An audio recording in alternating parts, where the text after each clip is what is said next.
Bien, mesdames, messieurs, je vais vous demander de regagner vos places. Il est 18h33 et je déclare la séance du conseil d'arrondissement ouverte. Donc nous nous voyons pour la première fois depuis le début de l'année 2024 et donc j'ai le plaisir de vous souhaiter tous mes vœux de bonheur, que ce soit personnel ou dans votre mandat au sein du 7e arrondissement. J'espère que nous allons à nouveau passer une belle année ensemble dans le 7e arrondissement. Et puisque je parle des vœux, je vous rappelle la date des vœux de la mairie du 7e. Donc c'est le 24 janvier, donc mercredi prochain, à partir de 17h30 à la piscine du Rhône. Les enfants sont les bienvenus. Il y aura des activités proposées pour les petits comme pour les grands. Et donc voilà, j'espère que ça sera à nouveau un bon moment de partage. Je me souviens des vœux 2023. On avait eu un petit peu froid sur la place Jean Jaurès, mais néanmoins, c'était très riche en échanges. Vous dire évidemment que nous avons beaucoup de projets qui vont voir le jour dans le 7e arrondissement en 2024. Je ne vais pas tous les lister ici, mais je voulais en citer quelques-uns. Déjà la place Gabriel Péri qui se transforme et notamment la petite placette devant la Poste, qui est la petite place Gabriel Péri qui va être totalement réaménagée, requalifiée et les travaux ont déjà commencé et donc on aura l'occasion de voir cette nouvelle place en mars-avril selon le déroulé des travaux. On a aussi évidemment un grand projet qui nous tient à cœur autour de la Cité Jardin, donc un projet social avec le centenaire. Ça fait 100 ans que la première pierre de la Cité Jardin a été posée. Et puis un projet un peu plus de long cours, donc en 2024 on ne verra pas déjà les effets, mais un projet de réhabilitation de la Cité pour mieux vivre dans les appartements de la Cité. Et donc dès 2024, il y aura un certain nombre de diagnostics logements, mais aussi des concertations sur les espaces publics de la Cité Jardin qui ont d'ailleurs d'ores et déjà commencé. Autre projet très attendu des habitants et habitantes du 7e et qui va démarrer en 2024, c'est les travaux dans la rue Garibaldi. Si vous regardez le nord de la rue Garibaldi, dans le 6e et dans le 3e, elle est aménagée, végétalisée. Il y a de la place pour les automobiles, pour les cyclistes et pour les piétons. Mais quand on arrive côté sud du 3e et côté 7e, c'est encore une grande autoroute urbaine et donc les travaux vont commencer dès 2024 pour le 3e tronçon de la rue Garibaldi. Et dernier projet dont je voulais vous parler pour 2024, vous savez que le 7e a été retenu par l'État comme étant un des 3 territoires de la métropole pour lutter contre le non-recours au droit. On avait déjà fait l'objet du baromètre du non-recours au droit. Et donc cette année, il y aura un certain nombre d'actions qui seront mises en place par nous avec des financements État pour permettre aux personnes les plus éloignées des dispositifs d'avoir accès à leurs droits. Et ça passe notamment par des permanences d'accès en droit en mairie, mais également au plus près des habitants et des habitantes, et notamment au centre social de Gerland. Voilà, je vous la fais courte puisque vous aurez une description un petit peu plus longue lors de la soirée de vœux du 24 janvier. Je voulais aussi quand même vous partager, avant de commencer le conseil d'arrondissement, une information. Vous savez que on est dans une période extrêmement froide et qu'il y a encore beaucoup de personnes à la rue à Lyon, des enfants à la rue qui ont souvent trouvé un toit sous les écoles, mais il y avait aussi des jeunes qui étaient dans le square Perrin et qui sont encore dans le square Perrin, près de la métropole dans le 3e arrondissement, et qui vont, grâce à l'action de la ville de Lyon, être hébergés à partir de demain dans le gymnase Gabriel Rosset, dans le 7e. Donc c'est 140 jeunes qui, à partir de demain, ne dormiront plus dehors, puisque la ville a décidé de les prendre en charge et de ne pas les laisser dehors par ce froid. Et je vous tiendrai au courant de ce qui se passe évidemment dans le 7e arrondissement. Et nous, côté mairie d'arrondissement, on est aux côtés des clubs sportifs et du collège Gabriel Rosset pour trouver des créneaux de remplacement, des créneaux sportifs qui ont été perdus avec cette mise à l'abri des jeunes du square Perrin. Voilà les quelques mots que je voulais vous dire en introduction. Et puis, je veux aussi qu'on accueille Monsieur Eddy Acacia, qui est à nouveau élu dans le 7e arrondissement suite au décès de Jean-Yves Sécheresse, à qui nous avons rendu hommage lors de notre dernier conseil d'arrondissement. Donc, Monsieur Acacia, vous étiez déjà élu lors des 2 précédents mandats dans le 7e arrondissement. Donc, et puis, vous êtes un Gerlandais depuis toujours. Vous avez toujours participé à la vie associative du 7e arrondissement. Donc, vous êtes déjà ici chez vous. Mais je vous souhaite à nouveau la bienvenue et puis je vous cède la parole si vous souhaitez dire quelques mots en ce début de conseil. Merci Madame la maire. Écoutez, très bref. Oui, effectivement, je suis à la fois heureux d'être parmi vous ce soir en tant que voilà, suite à mon installation au conseil, mais je dois avoir aussi une pensée émue pour Jean-Yves Sécheresse. Beaucoup d'hommages ont déjà été rendus, donc je ne reviendrai pas dessus. Mais je ne vous cache pas mon émotion parmi vous ce soir et à retrouver ce magnifique lieu, la mairie 7e, la maison commune. Je connais bien le 7e arrondissement pour l'habiter depuis plusieurs dizaines d'années, depuis tout le temps, j'ai envie de dire depuis plusieurs générations. Le 7e arrondissement est certainement la vitrine, le panel, au-delà de la ville de Lyon, de la métropole au niveau national, parce qu'on y retrouve un peu toutes les problématiques, tous les projets, tout ce que chaque Française et Français peut être confronté au quotidien. Et c'est pour cela que le 7e arrondissement est certainement l'arrondissement de la ville de Lyon le plus impacté par des projets, Madame la maire, et autres, et d'évolution. Moi, je peux témoigner que pour y habiter, comme je l'ai dit, depuis plus jeune, y avoir participé de manière active à la vie associative, à la vie d'élu, aux différents projets, il est en permanente évolution. Voilà. Donc moi, ma seule ambition, et je vous l'ai dit tout à l'heure quand on l'avons partagé, je suis quelqu'un qui est favorable au bien vivre ensemble, aux co-constructions ensemble et à l'avancée quand les projets sont utiles et qui porteront l'intérêt où chacun et chacune d'entre nous pourra s'y retrouver. Je n'aurai pas d'opposition systématique, en tous les cas, c'est pas mon objet, j'ai jamais fonctionné comme ça. Et merci aussi pour votre accueil, Madame la maire, parce qu'on a pu échanger tout à l'heure. Eh bien, merci à vous pour cet esprit constructif. Je vous propose de désigner une secrétaire de séance. Je vous propose de désigner Madame Lécluse. Est-ce qu'il y a des oppositions? Non. Madame Lécluse, je vous en prie, vous avez la parole pour faire l'appel. Fanny Dubout. Présente. Luc Voiturier. Présent. Bénédicte Passesnik. Présente. Boris Miachon de Bar. Présent. Eugénie Vibert. Présente. Benjamin Orgogozo. Présent. Florence Lécluse, je suis présente. Clément Escaravage. Présent. Aurélie Gries, présente. Gris. Barthélémy Chenot, excusé, donne pouvoir à Laurent Bosetti. Maxence Galis, excusé, donne pouvoir à Fanny Dubout. Sylvie Tomic, présente. Mohamed Chini. Présent. Laurent Bosetti. Présent. Céline de Laurence. Présente. Audrey Enoch, excusé, donne pouvoir à Fanny Dubout. Raphaël Michaud, excusé, donne pouvoir à Bénédicte Passesnik. Vincent Monod. Présent. Eddie Acacia. Yacine Fekran, excusé, donne pouvoir à Eugénie Vibert. Sophie Pécourt, excusé, donne pouvoir à Luc Voiturier. Thomas Dossu. Caroline Ramirez, excusée, donne pouvoir à Boris Miachon de Bar. Lucie Vacher. Émilie Derieux. Elle va arriver. Céline Breuil. Cécile. Cécile. Ouh là là, mais décidément, je ne sais pas lire. Présente. Sarah Payon. Merci Madame Lécluse. À noter, Maxence Galis n'a pas fait de pouvoir. Je n'ai que le pouvoir de Audrey Enoch. Si, il en a fait un, mais alors on ne sait pas à qui.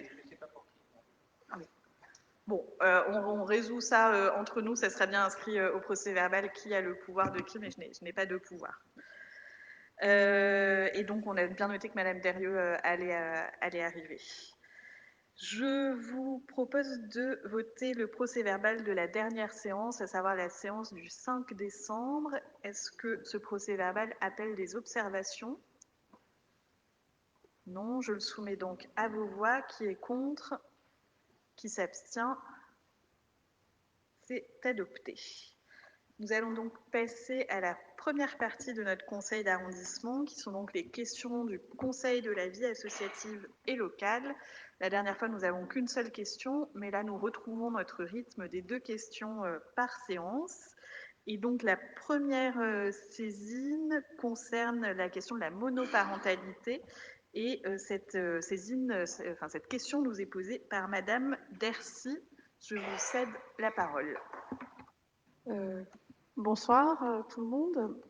Voilà, donc je suis Madame Dercy, je suis présidente d'une nouvelle association qui s'appelle Monoparenthèse, dont l'objectif est d'accompagner et soutenir les familles monoparentales en leur proposant un certain nombre d'activités et d'actions.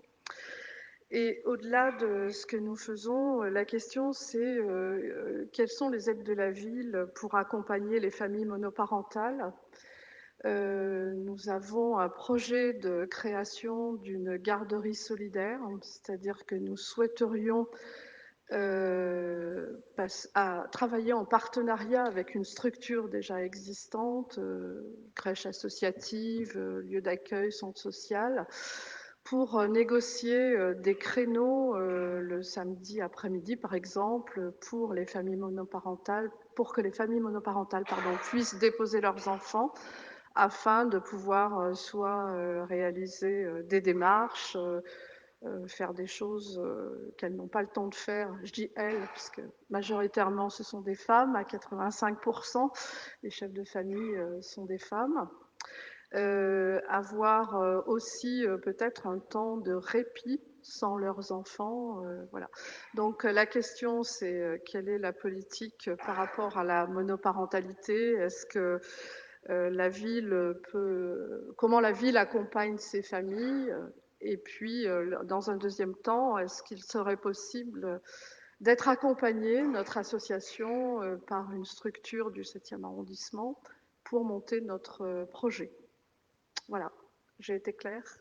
Tout à fait, Bon. Madame Dercy, je vous remercie. Je vais vous proposer donc que Aurélie Gris, adjointe à la petite enfance dans le 7e, vous fasse une réponse dans un premier temps. Et dans un second temps, nous délibérerons pour que votre question puisse être transmise au maire de Lyon et vous aurez un complément, une réponse écrite plutôt sur le côté mairie centrale. Allez-y, Madame Gris, vous avez la parole. Merci Madame la maire. Je vous remercie Madame Dercy pour votre question très intéressante. Vous l'avez dit, selon les chiffres de l'INSEE, aujourd'hui, il y a près de 25 familles en France qui sont des familles monoparentales, c'est-à-dire un enfant sur 4, et 89% de ces familles sont avec des femmes avec enfants, des femmes seules avec enfants. La monoparentalité est un facteur de risque particulièrement important concernant la pauvreté. 40,5% d'entre elles vivent en dessous du seuil de pauvreté, chiffre en augmentation continue depuis plusieurs années, et 23% vivent dans des logements surpeuplés. Plus de 30% des allocataires du RSA sont des femmes seules avec enfants qui ont dû arrêter de travailler pour s'en occuper. La crise sanitaire de 2020, puis les hausses des coûts des charges qui ont suivi ont accentué la pression économique et sociale à l'égard des familles monoparentales.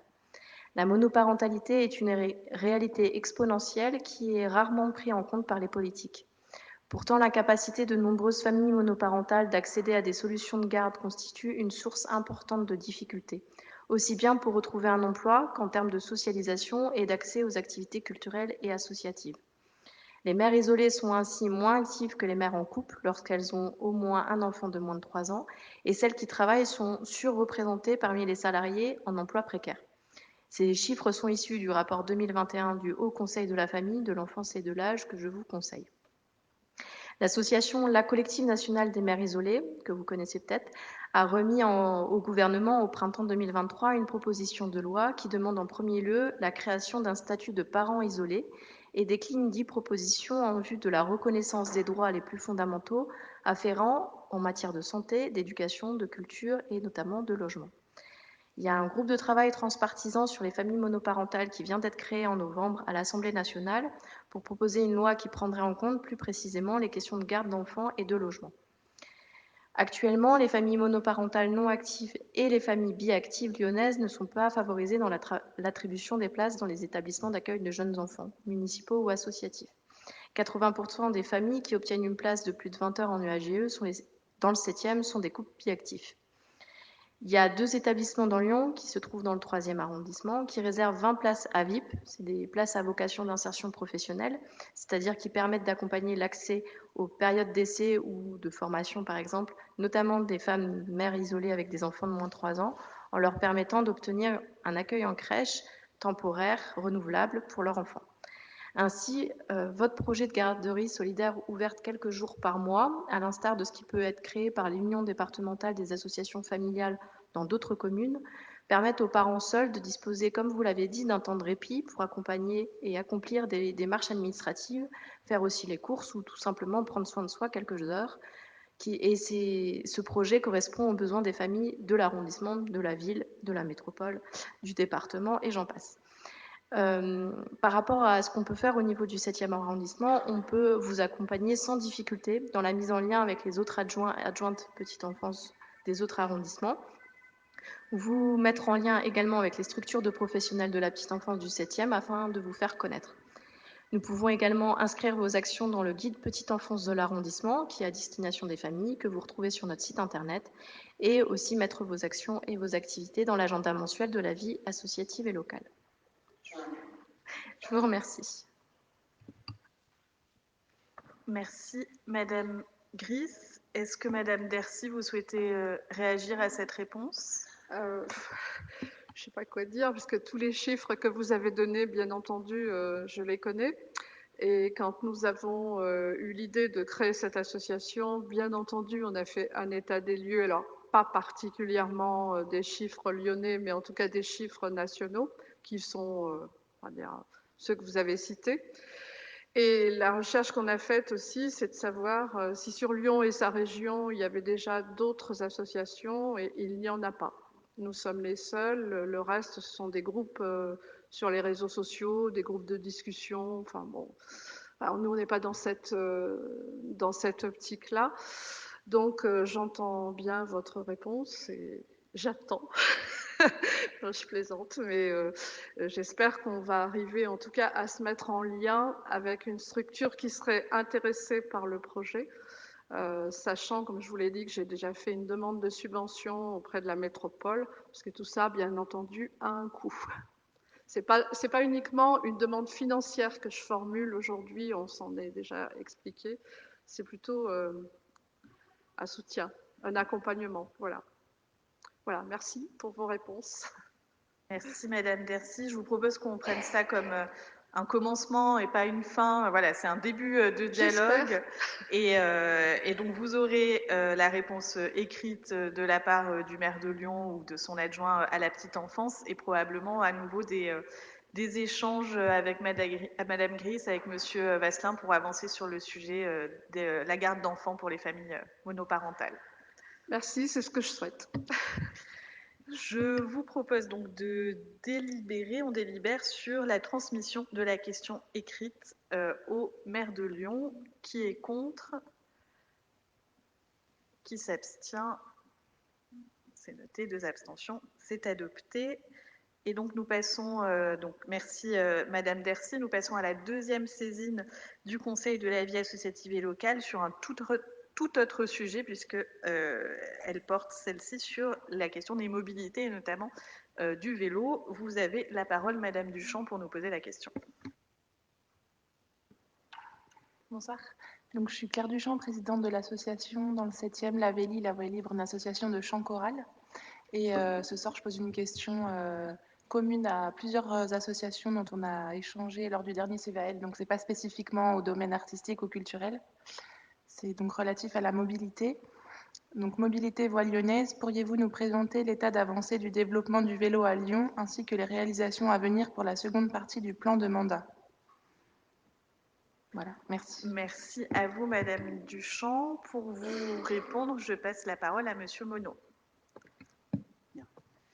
Merci Madame la maire, merci pour votre question. C'est une question qui intervient bien justement ce début d'année 2024, une année qui sera importante à ce niveau-là et qui verra naître de nombreux aménagements cyclables dans notre ville, dans notre métropole, mais bien sûr dans notre arrondissement. Et vous me permettrez peut-être d'être un peu plus spécifique dans ma réponse sur les aménagements du 7e arrondissement.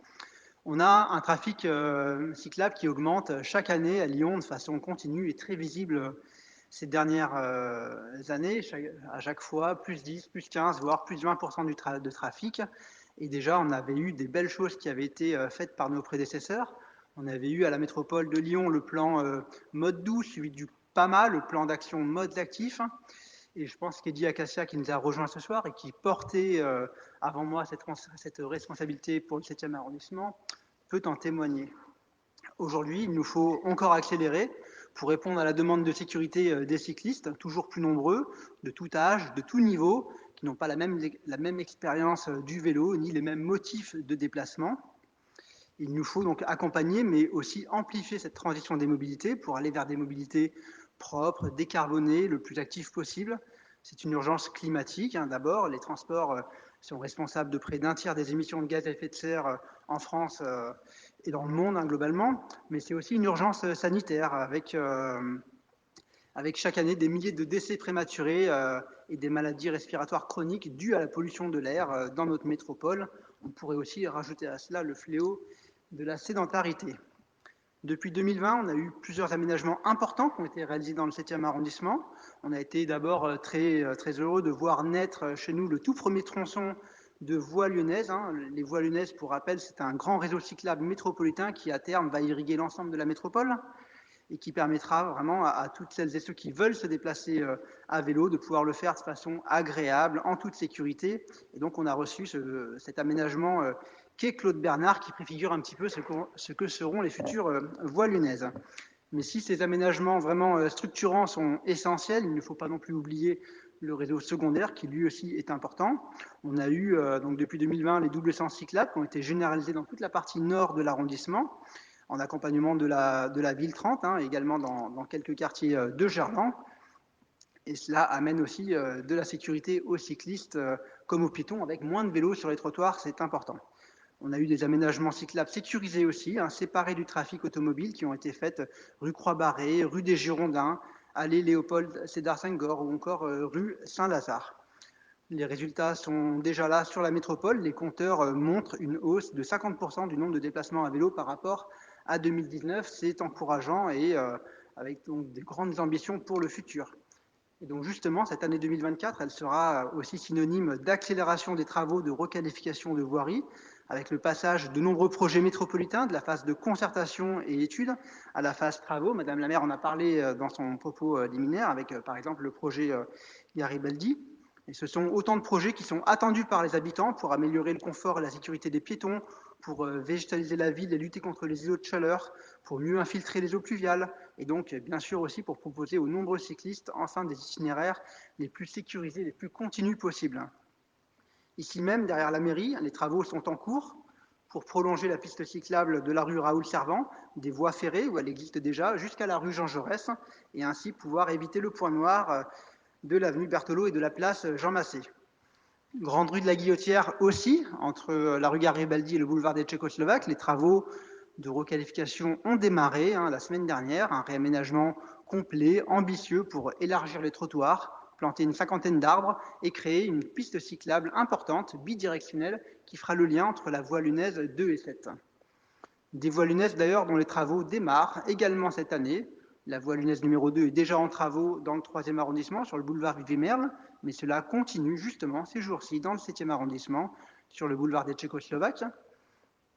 La VL 7, donc la voie lunaise numéro 7, elle verra très bientôt le jour sur Garibaldi, jusqu'à l'avenue Berthelot, avec des travaux qui sont prévus à partir du printemps, on en a déjà parlé. Et puis, il faut redire encore que chaque voie lunaise est pensée tout autant pour sécuriser les cyclistes, bien sûr, mais aussi pour améliorer le confort des piétons, pour végétaliser la ville. C'est un grand projet structurant à l'échelle de la métropole qui se décline et profite à chaque quartier traversé, comme chez nous dans le 7e arrondissement. À Gerland aussi, les travaux du tramway T10 que vous connaissez s'engagent en 2024 et permettront, en plus de créer cette nouvelle ligne forte de transport en commun à Gerland, de créer un tronçon de la voie lunaise numéro 1 entre Saint-Fond et la halle Tony-Garnier. Ce sont tout ça de nombreux travaux qui sont impactants pour les usagers de l'espace public, pour les habitants, qui sont souvent peu agréables pendant quelques semaines, quelques mois, mais qui sont tellement nécessaires pour bénéficier à terme d'une ville encore plus belle et plus agréable, adaptée au maximum au dérèglement climatique, où chacun peut se déplacer efficacement et en toute sécurité. Puis enfin, après 2024, on aura en 2025 et 2026 une transformation qui se poursuivra, toujours avec des voies lunaises. À terme, il y en aura 6 qui irrigueront le 7e arrondissement. Dans les prochaines années, on peut noter la voie numéro 8 sur l'axe rue de l'Épargne, Marc Bloch, Université, très attendue pour enfin végétaliser et apaiser cette véritable autoroute urbaine, comme par exemple sur le cours Gambetta avec la voie lunaise numéro 12. Voilà, en conclusion, vous le voyez, on est plus que jamais dans une dynamique forte en faveur des mobilités actives, marche à pied, vélo, comme dans le développement des transports en commun et la végétalisation de la ville. C'est des projets qui s'accélèrent ici dans le 7e arrondissement, au nord comme au sud, et cela est vrai partout dans la ville et la métropole de Lyon pour améliorer la qualité de vie des habitants. De mon côté, je continuerai à œuvrer dans ce sens, dans le 7e arrondissement, en lien avec les conseils de quartier, les associations que vous représentez et bien sûr tous les habitants que je remercie de se mobiliser nombreux lors des réunions qu'on fait de concertation pour ensemble aboutir sur les meilleurs projets possibles. Merci. Merci, Monsieur Monod. Est-ce que Madame Duchamp, vous souhaitez réagir? J'avais juste une question par rapport aux nouvelles propositions, aux nouveaux aménagements sur les rues à double sens, par exemple, lorsque les voitures peuvent circuler dans un sens et les vélos dans l'autre. Parfois, ça peut être source de difficultés ou d'émotions, peut-être de peur de circuler à côté des voitures. Et du coup, je pense que c'est pas toujours évident, peut-être au niveau des constructions, de sécuriser davantage les pistes cyclables avec des petits rebords, par exemple, comme il peut y avoir. Est-ce que ça fait partie des propositions? Monsieur Monod. C'est des propositions qu'on peut faire dans certaines rues où l'aménagement ou la largeur de voirie le permet. Hein. Je pense par exemple à la rue Saint-Lazare où ce double sens cyclable a été récemment sécurisé pas loin de la mairie. Et puis des fois, il n'y a pas la place et c'est là la cohabitation qui se fait. Et c'est des doubles sens cyclables hein, que personne n'est bien sûr obligé d'emprunter, mais qui peuvent paraître un petit peu contre-intuitifs, mais qui en fait apportent plutôt de la sécurité à la fois pour les cyclistes qui voient les automobilistes en face et donc créer une forme de respect mutuel entre les usagers, c'est pas toujours facile, et puis également de la sécurité pour les piétons parce que ça a un effet fort de libérer, de dégager les trottoirs. Les cyclistes ne doivent pas être sur les trottoirs et en créant ces doubles sens cyclables, on permet également aux cyclistes d'être à leur place sur la voirie et non pas sur les trottoirs. Et en tout cas, ce que je peux vous dire, c'est que peu d'accidents nous sont, très peu d'accidents nous sont remontés sur ces aménagements qui participent plutôt à l'apaisement de la ville et à la réduction des vitesses. Mais en tout cas, il faut des apaisements, il faut des aménagements légers comme cela, il faut des aménagements plus structurants comme les voies lunaises. C'est un ensemble de choses qui rendent la ville cyclable. Merci, Monsieur Monod. Alors, comme pour la question précédente, je vous propose de délibérer pour transmettre cette question au maire de Lyon et vous recevrez en complément de la réponse de Monsieur Monod une réponse écrite de la part du maire de Lyon. Alors, qui est contre? Qui s'abstient? 2 abstentions. C'est adopté. Et je vous remercie, mesdames, d'avoir représenté ce soir le Conseil de la vie associative et locale et donc d'avoir fait vivre ces questions en conseil d'arrondissement. Peut-être un petit point secrétariat de séance avant d'entamer les délibérations, parce qu'il y a eu un petit flottement tout à l'heure. Donc, on note l'arrivée de Madame Derieux et bonsoir et bonne année. Et Maxence Gallis a bien transmis son pouvoir à Clément Escaravage. Donc voilà, je l'annonce et c'est noté aussi de notre côté. Je vous propose donc de passer à l'étude des délibérations qui nous sont soumises pour avis et qui seront ensuite votées par le conseil municipal de la semaine prochaine. Et donc, le premier projet de délibération, c'est le 1878 qu'on appelle Lyon en transition, qui est le joli nom du rapport développement durable et qui nous est présenté par Madame Passiechnik. Vous avez la parole. Merci, bonsoir à tous et toutes. Donc effectivement, ce rapport Lyon en transition, qui est donc la présentation du rapport de développement durable, qui est un rapport dont la présentation annuelle est obligatoire, mais qui, au-delà de cette obligation, est quelque chose que la ville de Lyon souhaite porter fortement, puisque c'est un marqueur de redevabilité.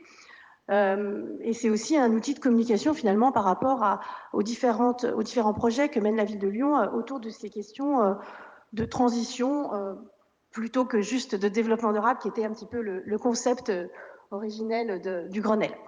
Voilà.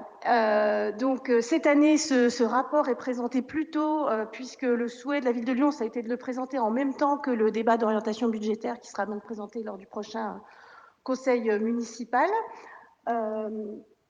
De nouveautés aussi par rapport à cette présentation. Bon, c'est la présentation classique qui avait déjà eu lieu l'année dernière et l'année précédente, en s'appuyant bien sûr sur les objectifs de développement durable, qui sont les objectifs internationaux, mais en y rajoutant cette année à la fois une référence aussi par rapport aux limites planétaires, les 9 limites planétaires qui ont été définies au cours des dernières années, et puis aussi, pour la première fois, il y a un tableau des indicateurs, parce que c'était ce qui était un petit peu regretté, c'est que jusque-là, voilà, c'était de pouvoir un petit peu suivre l'impact des différentes politiques. Donc, c'est pas forcément complètement satisfaisant, mais c'est un premier travail qui a été fait sur la question des indicateurs. Donc, sur chaque politique, il y a une proposition d'indicateurs, vous pouvez le regarder dans le rapport, et puis avec une année de référence. Alors, des années de référence qui sont selon les sujets, pas forcément la même année, mais qui permettront effectivement, dans les années suivantes, de voir l'évolution par rapport aux différentes politiques. Voilà. Donc, il est présenté, donc c'est 50 actions qui sont présentées autour de 25, dans le cadre de 25 politiques. Alors, quelques grandes choses qui sont mises en avant dans le rapport 2023, donc différentes politiques un peu structurantes qui ont été adoptées par la ville en 2023. Alors, adoption d'un 3e plan lumière, renouvellement du contrat local de santé, je regarde Céline, de Laurence. Signature également, Céline, je vais citer les gens concernés. Également, Céline de Laurence, la charte des villes et territoires sans perturbateurs endocriniens. Conseil des aînés, alors qui n'est pas encore mis en place dans notre arrondissement, mais qui est un travail qui a été lancé aussi par la ville de Lyon. Le bilan de mi-mandat, alors qui est surtout dans le cadre d'un travail de redevabilité. Le plan handicap, porté par notre collègue Laurent Bossetti, qui a été présenté, je crois, au dernier conseil d'arrondissement. Le nouveau règlement de publicité, qui là est quelque chose qui est plutôt porté par la métropole, mais qui effectivement a un impact aussi sur ce que met en place la ville de Lyon. Voilà, donc un certain nombre de choses emblématiques pour l'année 2023. Une autre chose emblématique, on en a déjà parlé plusieurs fois, c'est le plan climat 2030, en fait, qui a fait l'objet à la fois de la réponse à un appel à projet de l'Union européenne, et puis qui petit à petit se met en place à la fois dans le cadre des politiques portées en direct par la ville de Lyon, mais aussi dans le cadre de l'Agora, tout un travail de partenariat avec une soixantaine d'acteurs du territoire et qui va conduire à la signature de conventions de partenariat le 23 janvier, je crois, avec une quarantaine de partenaires du territoire. Quelques autres politiques que je voulais citer, au-delà de ces grands projets, de ces grandes politiques, avec leur illustration dans le 7e arrondissement. Donc tout ce qui concerne, par exemple, en 2023, les mobilités. Pour le 7e, ça a été, par exemple, l'apaisement devant l'école Marcel Pagnol, donc l'apaisement de la rue Colonel Girard. Alors il faut savoir que sur l'ensemble de la ville de Lyon, depuis le début du mandat, on a eu 48 opérations d'apaisement devant les écoles, dont 22 rues pétonisées, ce qui concerne 15 200 enfants. Sur des questions d'urbanisme, quelque chose qui est maintenant suivi par la ville de Lyon, c'est comment on avance sur des bitumés, donc avoir plus de pleine terre. Et je trouve que c'est intéressant de voir qu'on arrive à la fois à Lyon de construire des logements et pour autant on a quand même libéré 21 700 mètres carrés de pleine terre sur le mandat. Donc c'est intéressant de voir qu'on arrive à produire du logement tout en libérant de la pleine terre. Sur le logement social, ça me paraît intéressant parce qu'on l'a aussi présenté cette année, toute la refonte de soutien aux bailleurs sociaux. Végétalisation, alors on peut parler par exemple des cours d'école. Alors je parlais de l'école Marcel Pagnol, c'est aussi une école qui va être largement concernée puisqu'il y a tout un travail en ce moment de végétalisation de la cour d'école Marcel Pagnol. Sur l'éducation, 4 nouveaux groupes scolaires cette année, en 2023, ont été inaugurés sur la ville de Lyon, dont 2 sur le 7e, l'école Wangari Maathai et l'école Frida Kahlo. Beaucoup de choses aussi sur l'alimentation, avec un marché public 100% alimentation bio, locaux, de saison, avec les protéines variées dans les crèches, et puis aussi quelque chose sur les marchés, avec ici c'est local, qui permet d'identifier les produits locaux sur les marchés et qui est testé sur le marché Saint-Louis dans le 7e. Sur les questions de solidarité, on a été assez largement concernés aussi dans le 7e, puisqu'on a eu l'ouverture de la laverie solidaire à côté des Mains-Douches. On a eu la participation, ça a été rappelé par Fanny Dubo, on a eu la participation d'habitants du 7e à l'enquête relative au baromètre du non-recours. Et puis, on a aussi la mise en place du dispositif Ligne 3.7 sur le secteur de la guillotière pour suivre des publics en grande difficulté. On peut citer aussi sur la question des droits et de l'égalité, la participation de la mairie du 7e à l'expérimentation sur la démarche de budgétisation sensible au genre. Et puis, dernière chose, sur les projets, un peu chaque mairie d'arrondissement a sélectionné un petit peu son projet exemplaire pour l'année 2023. Et donc, pour la mairie du 7e, dans le rapport, ce qui est mis en avant, c'est la première édition du Festival des cuisines du monde, qui a eu donc lieu à la Guillotière et qui a à la fois été un projet assez intéressant en termes de participation des habitants, puisque ça a été mis en place à la fois avec une association, avec le conseil de quartier. Cette édition a permis de mettre en valeur les différentes cultures culinaires du quartier, tout en proposant aussi des plats accessibles à tous et en travaillant sur la réduction des déchets. Voilà ce que je pouvais illustrer sur ce rapport que je vous invite à parcourir en détail. Merci beaucoup, Madame Pesechnik. Est-ce qu'il y a des prises de parole sur le sujet ? Je n'en vois pas. Donc, il s'agit d'une prise d'acte, le fait que ce rapport vous ait bien été présenté. Est-ce qu'il y a des oppositions ? Est-ce qu'il y a des abstentions ? C'est donc adopté. On passe au projet de délibération suivant, et c'est moi qui vais vous le présenter. Il s'agit de l'adoption du nouveau règlement du budget participatif et du lancement de la deuxième édition. Donc vous vous souvenez que la municipalité a décidé de mettre la somme de 25 millions d'euros entre les mains des habitants et des habitantes sous la forme d'un budget participatif, comme c'est déjà fait dans de nombreuses villes dans le monde. C'est né donc à Porto Alegre en 1989 et la ville de Lyon a lancé la première édition de son budget participatif en 2022. Et donc, pour le mandat, c'est divisé en 2 éditions. Il y avait 12,5 millions d'euros qui ont d'ores et déjà été votés, validés dans cette première édition, et il nous reste encore 12,5 millions d'euros à dispatcher dans les projets qui auront été choisis par les Lyonnaises et les Lyonnais. Sur cette première édition, on avait donc 17 projets qui ont été lauréats dans le 7e arrondissement. Certains ont déjà vu le jour, des vélos pour la maternelle Veillée, de l'ombre à l'école Chavant, des hamacs au parc Blandan, et puis on va en inaugurer un certain nombre déjà pour l'année 2024, notamment les casiers et les frigos solidaires. Et puis il y a des projets qui nécessitent un petit peu plus de temps. Un des projets phares du 7e pour le budget participatif, c'est la réhabilitation du pavillon sud de la place des pavillons. Donc la somme est bien bloquée, mais on ne pourra pas inaugurer déjà le nouveau pavillon sud en 2024. Ça va nécessiter un petit peu de temps de travaux.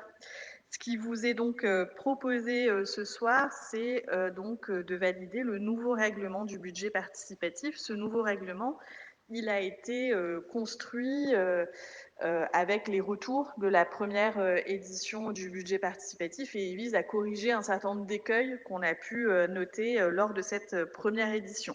Donc je vais vous citer en gros les 4 évolutions qu'on voit dans le règlement du BUPA. Donc la première, c'est qu'il y a la question de promouvoir la participation des jeunes et des quartiers populaires, et donc dans le cadre de ce règlement, on propose des moyens d'accompagnement spécifiques pour ces 2 publics, avec de la communication, des points d'information, des permanences de proximité, un passage par les structures relais, notamment dans les quartiers populaires, mais aussi pour les jeunes, je pense au MJC notamment. Ça, c'est la première évolution. Deuxième évolution, c'est la question de la participation et de rendre le dépôt et le vote plus accessibles, avec déjà une évolution de la plateforme OIE qui sera plus facile d'utilisation et d'inscription, etc.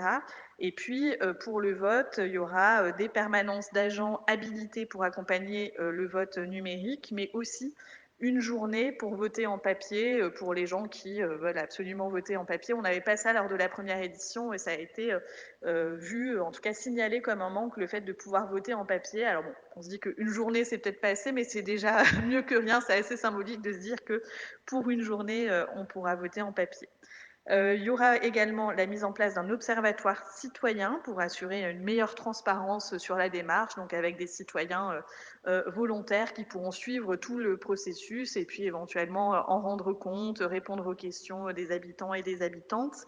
Et un changement aussi au niveau des règles qui favorisent la participation. Avant, on avait des budgets prédéfinis par arrondissement. Avec cette deuxième phase, il y aura 3 projets garantis dans chaque arrondissement, et ensuite le reste des projets se fera selon le nombre de voix recueillies. Voilà globalement pour les évolutions du règlement du BUPA. Et puis, on vote également le calendrier pour cette deuxième phase. Donc, du 1er octobre au 8 décembre, ce sera la phase de dépôt des idées par les habitantes et les habitants. Du 9 décembre 2024 au 4 mai 2025, il y aura une phase d'analyse par les services de la ville de Lyon.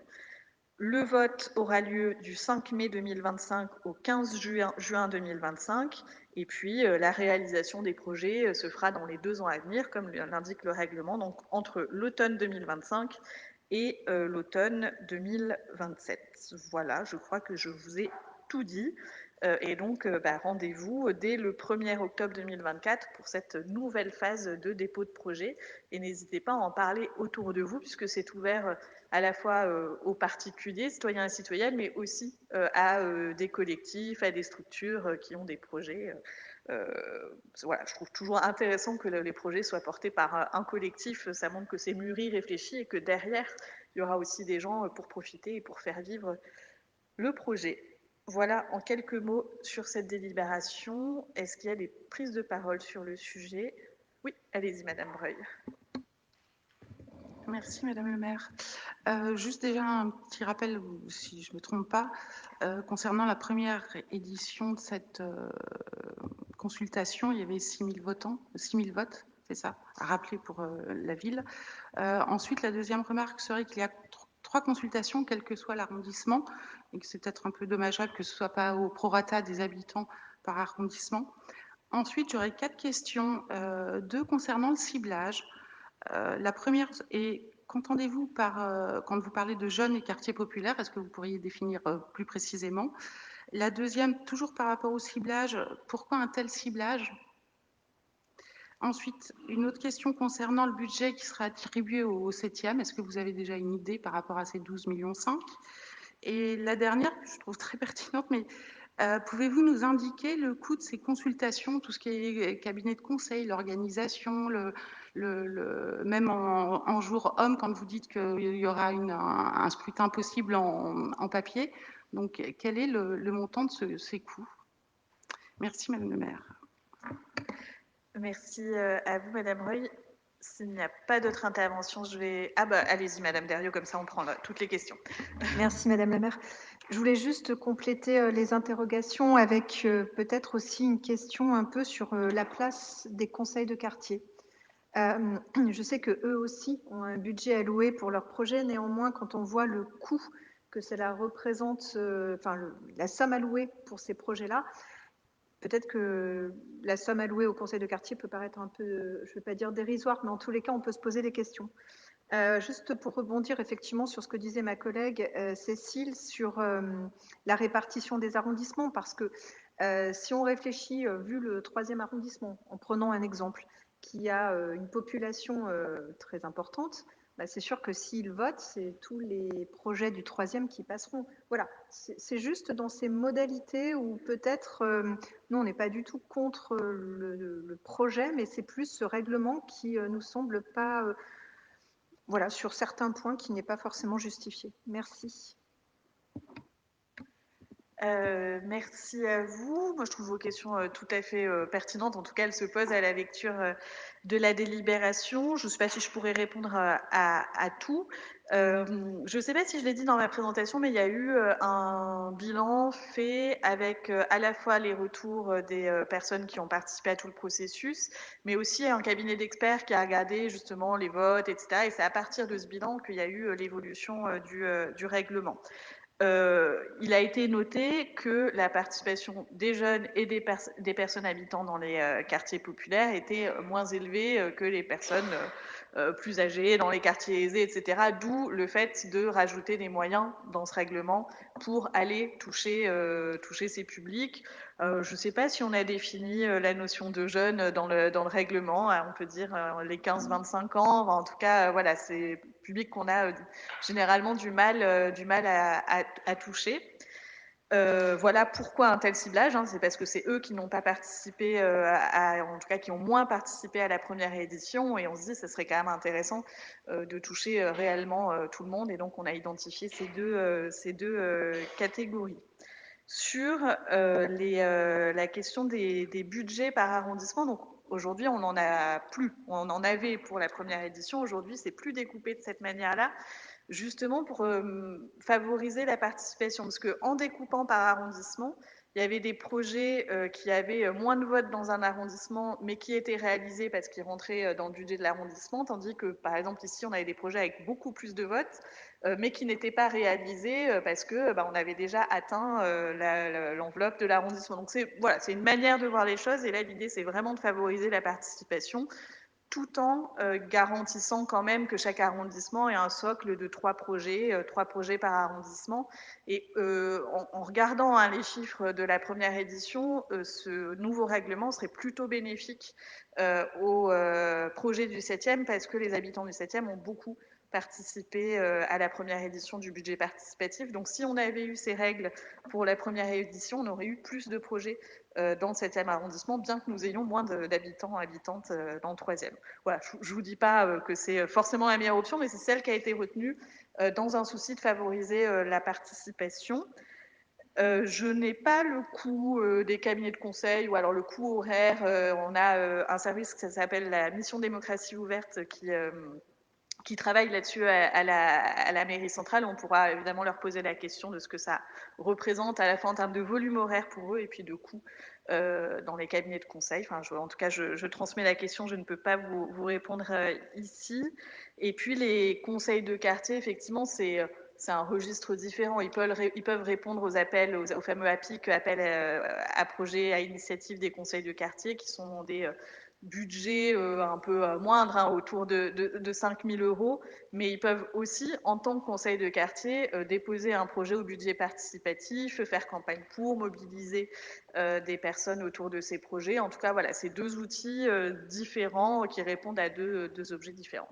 Madame Passichnik, vous souhaitez compléter? Oui, je voulais juste compléter effectivement sur les conseils de quartier parce que oui, on est d'accord, c'est pas du tout des budgets équivalents, mais pour autant, par exemple, si on prend l'exemple de la première édition, donc on a 3 conseils de quartier sur le 7e. Alors c'est vrai que Jean Massé et Guillotière sont pas forcément beaucoup emparés du sujet.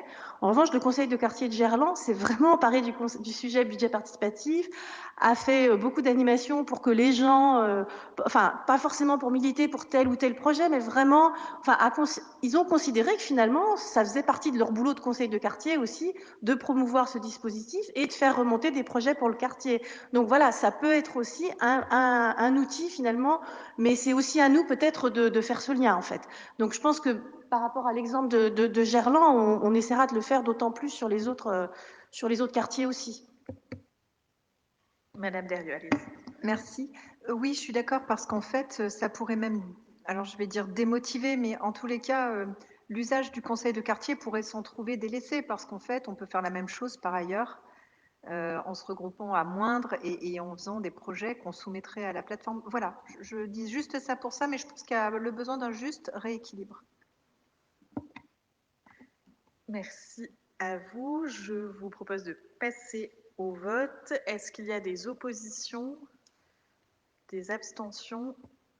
3 abstentions. C'est adopté. Et nous passons donc au projet de délibération suivant avec vous, Madame Vacher, et le pôle d'éducation populaire au niveau du groupe scolaire Veillé. Oui, merci Madame la maire. Donc effectivement, cette délibération, elle concerne la création d'un pôle d'éducation populaire qui permettra le déménagement de la maison de l'enfance du 7e et la création d'un gymnase devant le groupe scolaire Veillé. La maison de l'enfance du 7e propose un accueil éducatif et de loisirs pour les enfants dès 3 ans, ainsi qu'un accompagnement à la parentalité. Ses activités sont actuellement réparties sur 3 sites et l'objectif de cette relocalisation, c'est de pouvoir regrouper les accueils de loisirs dans un lieu adapté à ces activités. Elle souhaite également développer les activités famille et accueil de loisirs, et sachant d'autant plus que la population du 7e arrondissement augmente depuis plusieurs années, avec notamment l'arrivée de familles avec des enfants en bas âge, ce déménagement permettra par ailleurs donc le développement de la maison de l'enfance du 7e qui pourra ainsi répondre aux besoins de notre arrondissement. En termes d'actualité, la maison de l'enfance actuellement réécrit son projet pédagogique extrascolaire et elle a récemment mis en place les ateliers du midi pendant la pause méridienne. On avait délibéré en novembre dernier sur le lancement du concours d'architecture et les études de prestation. Aujourd'hui, on doit se prononcer sur le lancement de l'opération et sur la gestion de la maîtrise d'ouvrage à la SPL MELAC. Donc, nous avons toujours une enveloppe de 11,5 millions d'euros qui sera mobilisée avec une livraison prévue pour fin juillet 2027 au plus tard. Donc ce projet, avec celui de la création du pôle social et culturel des Girondins, marque un investissement important de la ville de Lyon pour les structures d'éducation populaire et améliore ainsi le service rendu aux habitants et habitantes du 7e. Je vous remercie. Merci à vous, Madame Vacher. Est-ce qu'il y a des prises de parole sur le sujet? Non, je soumets donc ce rapport à vos voix. Qui est contre? Qui s'abstient? C'est adopté. Et on poursuit avec vous, Monsieur Escaravage, avec finalement notre première préemption commerciale dans le quartier Gabriel Péry. Je vous en prie, vous allez nous expliquer tout cela. Merci Madame la maire. En effet, je vous ai déjà parlé dans plusieurs de ces conseils d'arrondissement du périmètre de sauvegarde commerciale autour de la place Péry. Donc on avait préempté il y a bientôt 1 an un premier local au 7 rue de Marseille. Il y avait eu un premier cycle de tentative de rétrocession de ce bail qui n'était pas arrivé à terme parce qu'on n'avait pas eu de candidat fiable. Donc on a relancé un deuxième cycle en fin d'année 2023 et en novembre-décembre. Et ce coup-ci, on a eu 5 candidats, on a eu beaucoup de candidats et on a eu 5 candidats fermes.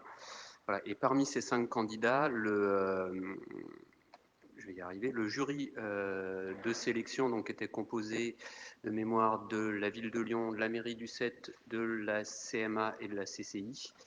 A sélectionné la société Maya Boutique, qui est une société portée par Madame Ndeye Diop, je vais y arriver, qui est une Gerlandaise de 29 ans, qui a été accompagnée pendant ces 2 dernières années par les apprentis d'Auteuil et par l'incubateur Louvre-Boîte pour monter au départ ce qui était une société de vente en ligne d'épicerie fine d'Afrique subsaharienne, principalement sénégalaise, mais pas que. Voilà, et qui cherche depuis donc 2 ans un local pour avoir un point de vente physique pour ses produits, mais qui n'avait pas les moyens de racheter un bail commercial, puisque c'est des sommes qui vont entre 20 et 50 000 euros, donc c'est pas rien quand on se lance dans une activité comme ça. Voilà, donc c'est elle qui a été sélectionnée. Son objectif est d'ouvrir donc une épicerie fine de produits d'Afrique subsaharienne. Elle est donc toujours accompagnée par les apprentis d'Auteuil. Elle a le soutien financier de l'ADIE, association dont je vous ai déjà parlé plusieurs fois dans ce conseil d'arrondissement, qui œuvre beaucoup pour le développement de l'activité économique. Et voilà, donc l'objectif, son projet coche à peu près toutes les cases des objectifs qu'on s'était fixés dans ce périmètre de préemption commerciale, à savoir pas de gentrifier la guillotière, mais vraiment d'accompagner les commerces existants et les types de commerces existants à monter en gamme. Donc c'est vraiment son objectif. Je vous invite à aller faire un tour sur sa boutique en ligne qui doit être maya-boutique.fr ou quelque chose comme ça. Pour voir ça, il y aura des produits d'Afrique subsaharienne, des produits en vrac. Elle essaye de travailler en direct producteur, avec des labels commerce équitable. Elle travaille beaucoup avec des coopératives de femmes sénégalaises également. Voilà, typiquement des projets qu'on avait, c'était celui qui collait le plus au schéma de développement économique et celui qui était aussi financièrement le plus carré, le plus cohérent. Et voilà, donc je vous propose de voter favorablement ce rapport. Merci, Monsieur Escaravage. Est-ce qu'il y a des interventions sur le sujet? Madame Derrieux, allez-y. Merci. Sur le projet en lui-même et sur l'entreprise et la vie du quartier, nous, on est complètement en phase et d'accord. La seule chose qui nous fera peut-être voter une abstention, c'est juste la prise d'acte que tout cela reste avec une perte sèche de 48 000 euros pour la ville, je parle. Et on a envie d'y croire, donc on ne votera pas non. Mais voilà, c'était juste l'explication de l'abstention. Merci beaucoup. Monsieur Escaravage, vous souhaitez réagir? Juste pour éclaircir, en effet, sur cette première préemption, la ville avait fait le choix de ne pas... Donc la ville a préempté le local, a donné 40 000 euros aux cédants et avait fait le choix de ne pas redemander ces 40 000 euros de l'autre côté aux preneurs, comme c'était notre première préemption et que c'était un petit local, pour favoriser justement des structures comme celle-ci qui n'auraient pas eu les moyens de candidater sinon. L'objectif n'est pas de faire ça forcément sur chacune des préemptions, mais vraiment de voir au cas par cas. Et en effet, entre les 40 000 de départ, plus les loyers pendant la durée, plus les frais d'acte, on arrive à 48 000 euros d'investissement pour la ville. Voilà. Merci pour cette clarification. Et puis je rappelle qu'on a déjà voté la préemption d'un autre local qui est situé, lui, cours Gambetta. Et donc je crois que la procédure est en cours et j'espère qu'on votera bientôt le nom du repreneur de ce local. Pour l'heure, pour le 7 rue de Marseille, qui est contre? Qui s'abstient? 2 abstentions. C'est adopté. On poursuit avec vous, Monsieur Escaravage. Je vous propose de présenter conjointement les 3 rapports suivants, le 17 715, le 17 720 et le 17 716 et je présenterai votre dernier rapport puisque vous êtes en situation de conflit d'intérêts. Je vous en prie. Tout à fait. Donc, la présentation que je vais faire pour les 3 premiers s'appliquera aussi au 4e, mais étant au CA de l'école de la deuxième chance, je ne participerai pas au vote. Donc, comme chaque année, je vous présente les 3 délibérations ayant pour objet le financement des 3 structures sur lesquelles repose la politique emploi et insertion de la ville de Lyon. Vous les connaissez bien maintenant, si toutefois vous avez prêté une oreille attentive à mes précédentes prises de parole dans ce conseil. Il s'agit donc de la Maison métropolitaine de l'insertion pour l'emploi, de la mission locale de Lyon et de l'association Allier. Je ne vais pas revenir en détail sur l'action de ces 3 structures, mais en cette période où la politique nationale s'oriente résolument vers une réduction drastique des droits des personnes éloignées de l'emploi, où nos concitoyens au chômage sont de plus en plus montrés du doigt, où Pôle emploi devient France Travail, il me paraît nécessaire de réaffirmer ici que notre majorité municipale, écologiste donc de gauche, ne partage pas cette vision. Non, vivre au RSA n'est pas un choix et c'est plutôt survivre. Non, il ne suffit pas de traverser la rue pour trouver un emploi, surtout un emploi rémunérateur et épanouissant. Et non, l'allocation chômage n'est pas une aumône faite aux personnes sans emploi, mais bien un droit obtenu en ayant cotisé au même titre que la retraite, entre autres. Voilà. Il est donc du devoir d'une collectivité comme la nôtre d'accompagner ses membres les plus fragiles dans leur insertion et dans leur recherche d'un emploi rémunérateur et épanouissant, en leur donnant un maximum de clés pour y parvenir et en leur apportant confiance et soutien, plutôt qu'en les stigmatisant, voire en les fliquant, comme ça devient de plus en plus le cas. C'est le sens de la politique emploi-insertion de la ville de Lyon, et c'est la mission confiée à ces 3 structures, et c'est pourquoi je vous demande de voter favorablement ces 3 rapports, et le 4e aussi, bien sûr. Merci, Monsieur Escaravage. Est-ce qu'il y a des prises de parole sur le sujet? Non. Alors, on va soumettre les rapports un par un. Donc, le 17-715, qui est contre? Qui s'abstient? Il est adopté. Le 17-720, qui est contre? Qui s'abstient? Il est adopté. Le 17-716, qui est contre? Qui s'abstient?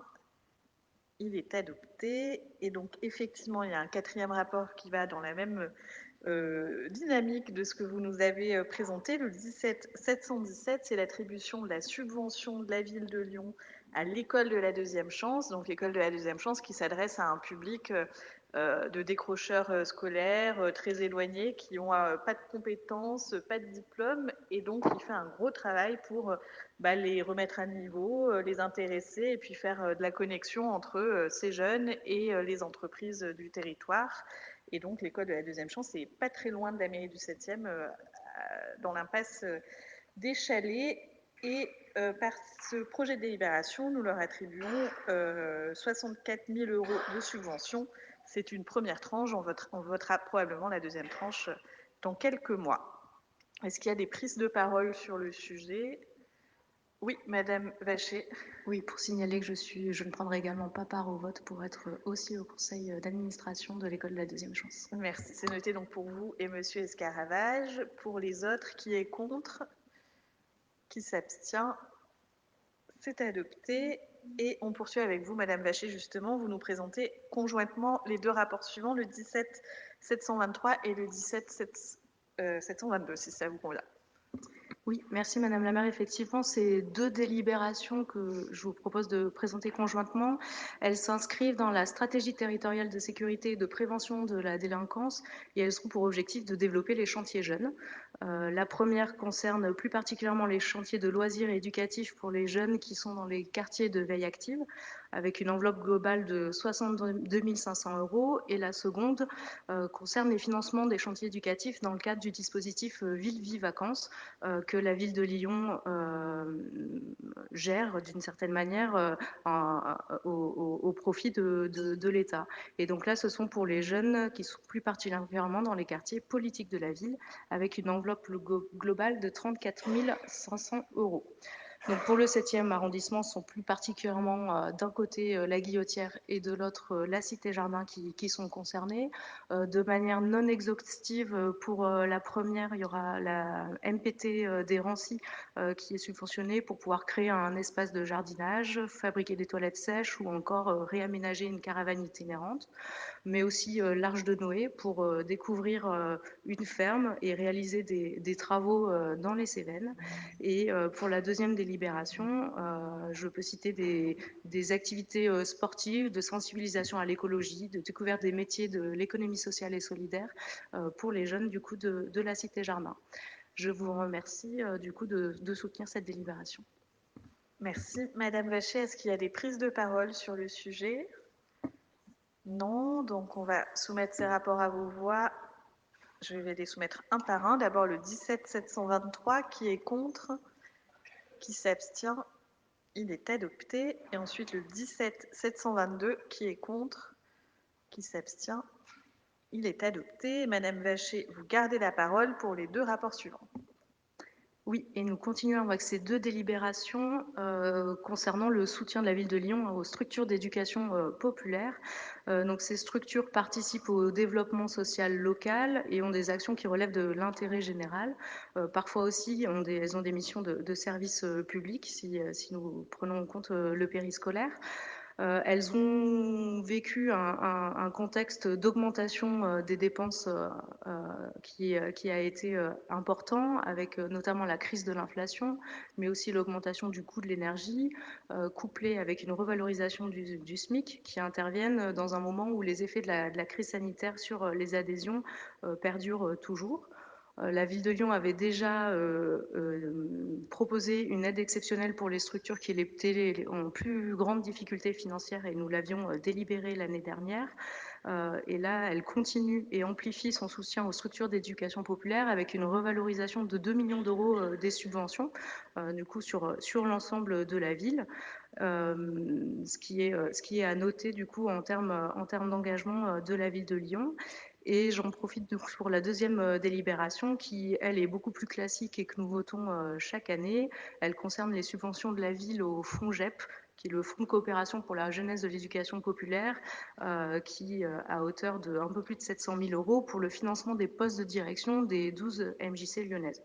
Voilà, donc j'en profite pour saluer à la fois le travail des structures d'éducation populaire et puis l'engagement de Julie Nublafort et de l'exécutif municipal sur ce sujet. Je vous remercie. Merci Madame Vacher, c'est effectivement à noter un soutien de 2 millions d'euros supplémentaires cette année pour les structures d'éducation populaire. Je crois que c'est vraiment reconnaître leur action en tant que réel animateur du territoire et donc je m'en réjouis à vos côtés pour nos structures du 7e arrondissement. Est-ce qu'il y a des prises de parole sur le sujet? Oui, allez-y Madame Breuil. Peut-être préciser sur quel rapport vous intervenez. Ah oui, le 17 724. J'ai en fait une question concernant, est-ce que vous avez des retours des parents de ces structures? Et ensuite, lié à cette question, bien sûr, si leur satisfaction, quels sont leurs points de satisfaction, les problèmes rencontrés et aussi les axes d'amélioration dont ils pourraient vous faire part. Madame Vacher. Alors, les structures d'éducation populaire ont généralement un fonctionnement qui laisse une part importante aux personnes qui sont concernées et qui participent à leurs instances délibératives.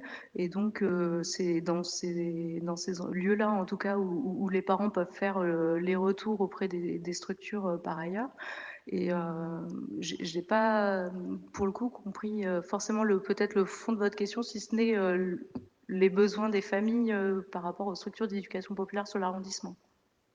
Enfin non, j'ai peut-être pas dû être claire.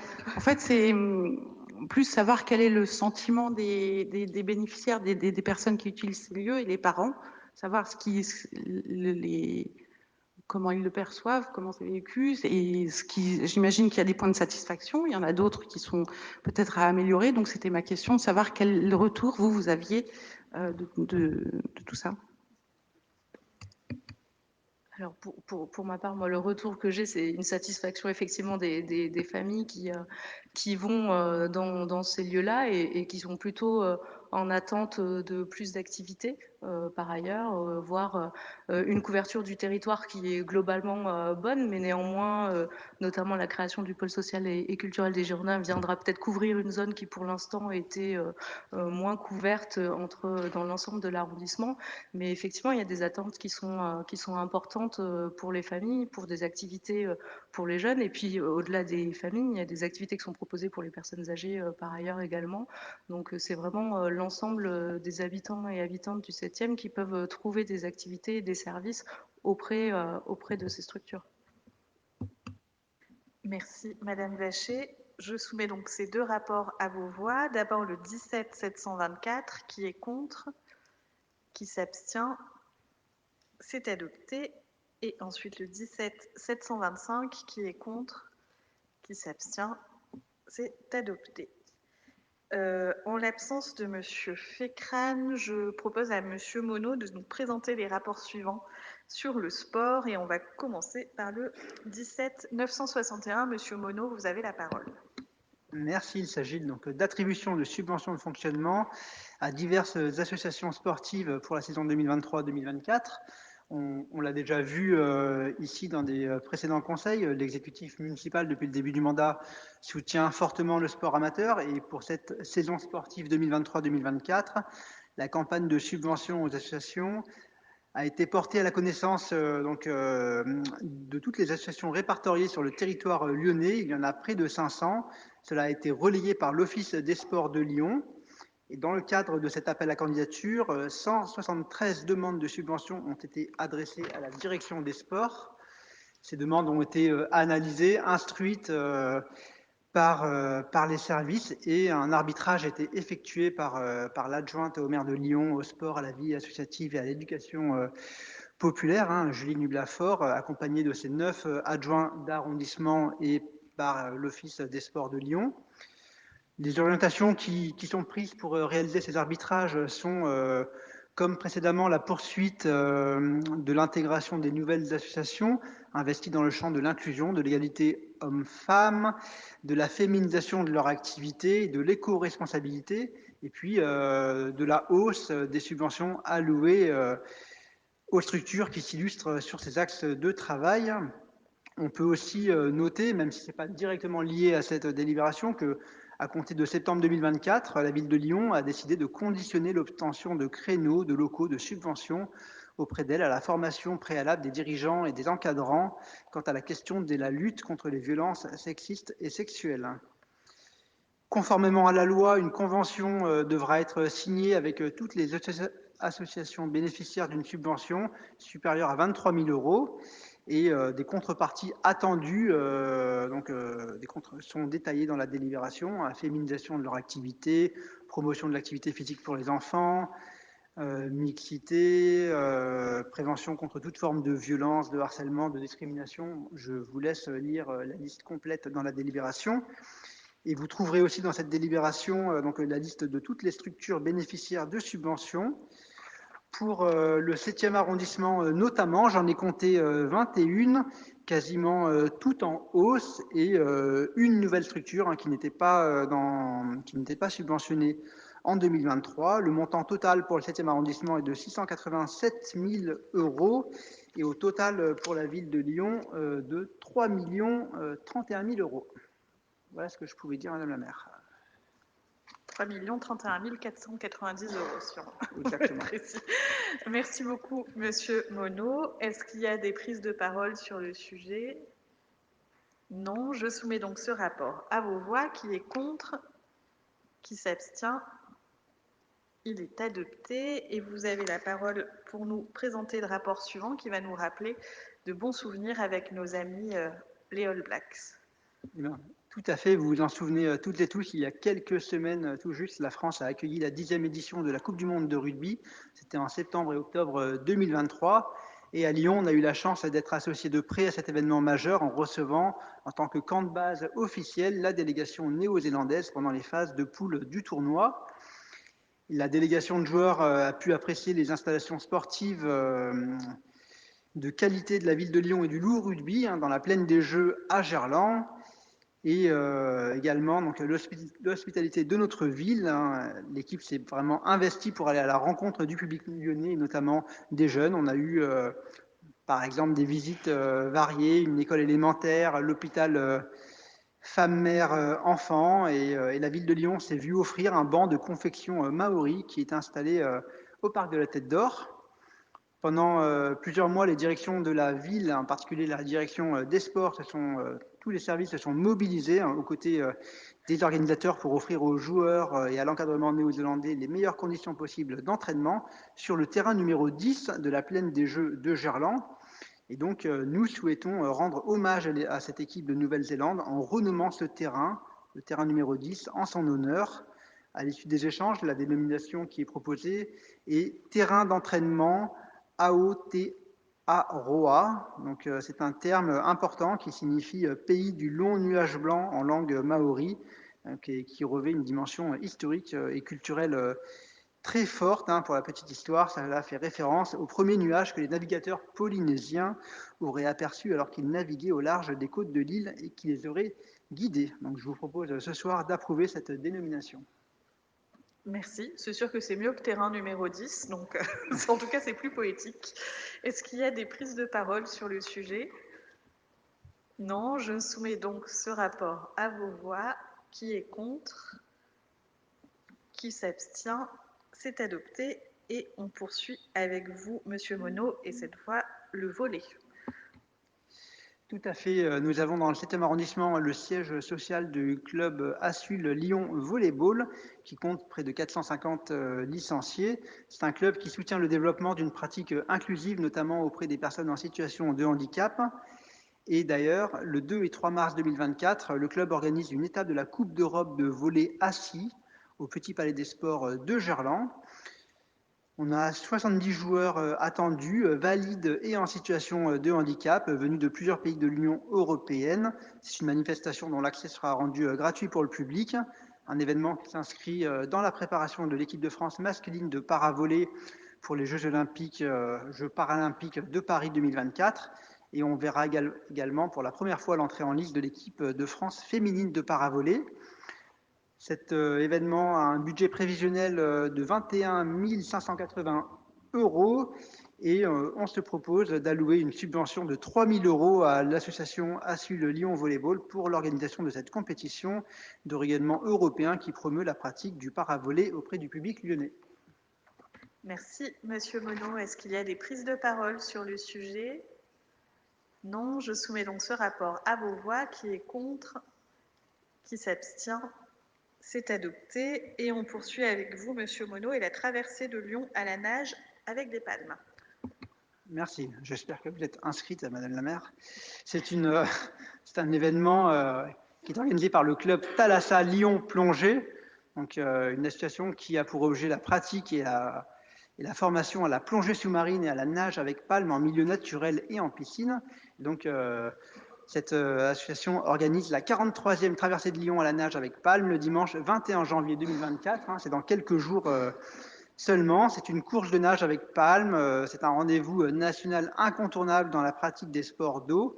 Une traversée de 8 km dans le Rhône entre le pont Raymond Poincaré et le pont Raymond Barre.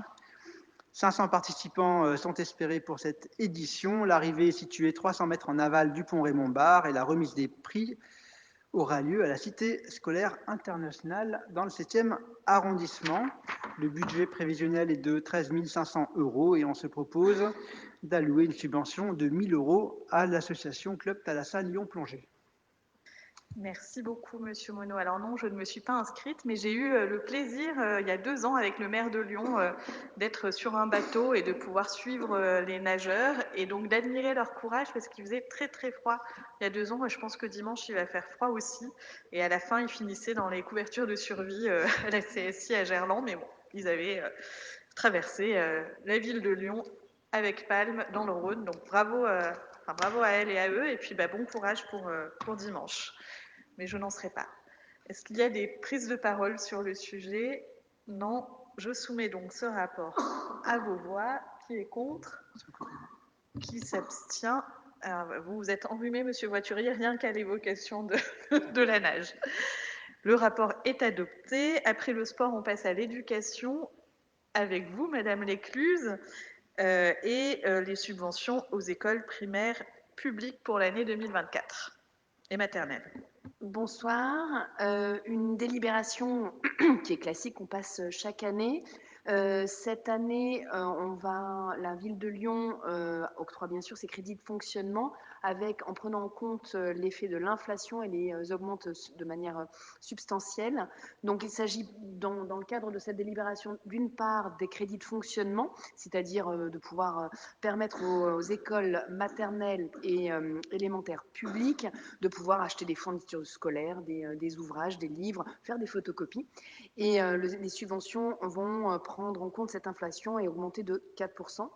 Ça permet aussi d'ajuster, lors de cette délibération, d'ajuster les crédits de fonctionnement aux classes spécifiques, notamment les classes Ulysse ou UPE2A, Ulysse qui accueille des enfants en situation de handicap ou des enfants allophones, et de leur octroyer des crédits supplémentaires.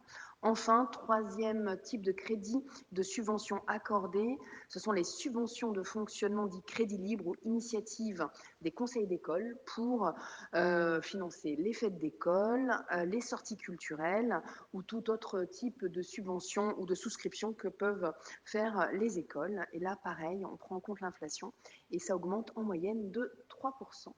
Je vous invite à voter favorablement.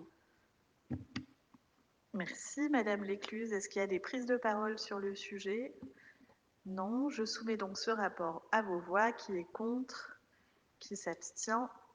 C'est adopté. On poursuit avec vous, Madame Lécluse, et les périmètres scolaires. Comme vous le savez, chaque adresse géographique est affectée à une école maternelle ou une école élémentaire publique dans la ville de Lyon. Et chaque année, en fonction de l'augmentation, en fonction de la démographie, des nouvelles constructions, on peut ajuster ces périmètres scolaires. Cette année, à partir de octobre 2023, sur la base des constats qui ont été établis après discussion avec les équipes éducatives, plusieurs périmètres scolaires sont ajustés, dont un qui concerne le 7e arrondissement. Il suffit de rétablir un petit peu les périmètres de l'école Berthelot et de l'école Cavenne, et donc une petite évolution de ces périmètres que je vous propose d'adopter. Merci, Madame Lécluse. Est-ce qu'il y a des prises de parole sur le sujet? Non. Je soumets donc ce rapport à vos voix. Qui est contre? Qui s'abstient? C'est adopté. Vous nous parliez justement de l'école Berthelot et celle-ci va faire l'objet de travaux et c'est l'objet de la délibération suivante. Je vous laisse la parole, Madame Lécluse. Un peu de choses à rajouter par rapport au titre que vous avez dit à l'instant, si ce n'est que ces travaux concernent les chenaux et la zinguerie, et ces travaux sont estimés à 250 000 €. Merci, Madame Lécluse. Est-ce qu'il y a des prises de parole sur le sujet? Non. Je soumets donc ce rapport à vos voix. Qui est contre? Qui s'abstient? C'est adopté. On passe de l'éducation à la petite enfance avec vous, Madame Gris, et le premier rapport qui concerne les subventions de fonctionnement. Je vous remercie, Madame la maire. Donc, cette délibération, qui est biannuelle, concerne l'attribution habituelle de la première partie des subventions de fonctionnement général pour l'année 2024 aux associations gestionnaires d'équipements de la petite enfance, au nombre dans notre arrondissement, comme vous le savez, de 14, dont un relais petite enfance, 2 milieux d'accueil enfants-parents et l'association SOS Urgence Garde d'enfants, qui intervient sur l'ensemble de la métropole de Lyon. Dans le 7e arrondissement, ces équipements associatifs représentent 68% de l'accueil collectif, soit 421 places. Cette avance de subvention, qui correspond aujourd'hui à 70% de la subvention globale, est versée dès ce mois-ci pour permettre aux associations de conserver un niveau de trésorerie suffisant jusqu'au mois de mars environ et donc de poursuivre leur activité dans de bonnes conditions, notamment face à la pénurie de personnel qualifié. En effet, encore en novembre 2023, c'est 250 places qui ont dû être gelées et dont 161 dans les établissements associatifs. La plupart des associations bénéficient également d'une mise à disposition à titre gratuit de locaux dont la ville de Lyon est propriétaire ou locataire. Le montant total de cette première tranche de subvention 2024 s'élève à 9 734 759 €, dont 1 511 174 € pour les associations du 7e arrondissement. Je vous remercie. Merci Madame Gris. Est-ce qu'il y a des prises de parole sur le sujet? Non. Je soumets donc ce rapport à vos voix. Qui est contre? Qui s'abstient? C'est adopté et on poursuit toujours avec vous Madame Gris et le rapport 18048. Merci Madame la maire. Le 5 septembre 2023, le centre social de Gerland, compte tenu de grosses difficultés pérennes de recrutement de personnel petite enfance, difficultés qui touchent l'ensemble des acteurs petite enfance du territoire national, a fait part à la mairie d'arrondissement et à la ville de Lyon son souhait de cesser le 9 août 2024 son activité d'accueil au sein de l'UAJE Île des Enfants, dont les locaux sont situés aux 7 places des Pavillons, des locaux qui appartiennent à la ville de Lyon et dont les charges et l'entretien sont pris en charge par la mairie d'arrondissement. La délibération proposée explique le déroulement de l'appel à projet et de la sélection en décembre 2023 du gestionnaire pour septembre 2024.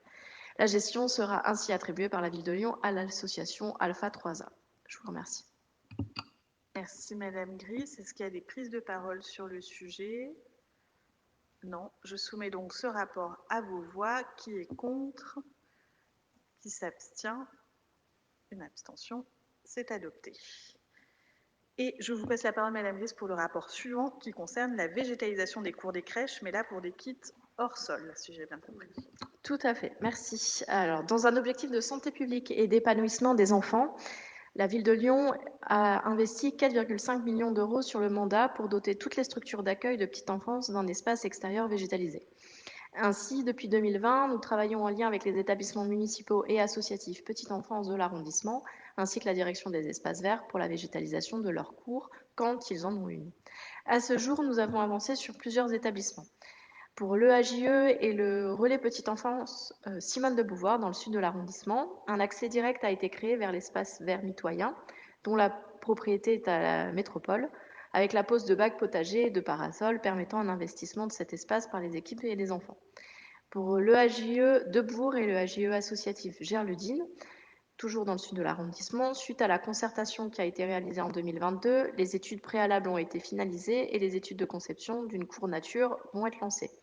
L'objectif est de pouvoir réaliser les travaux cour nature sur le dernier trimestre 2024.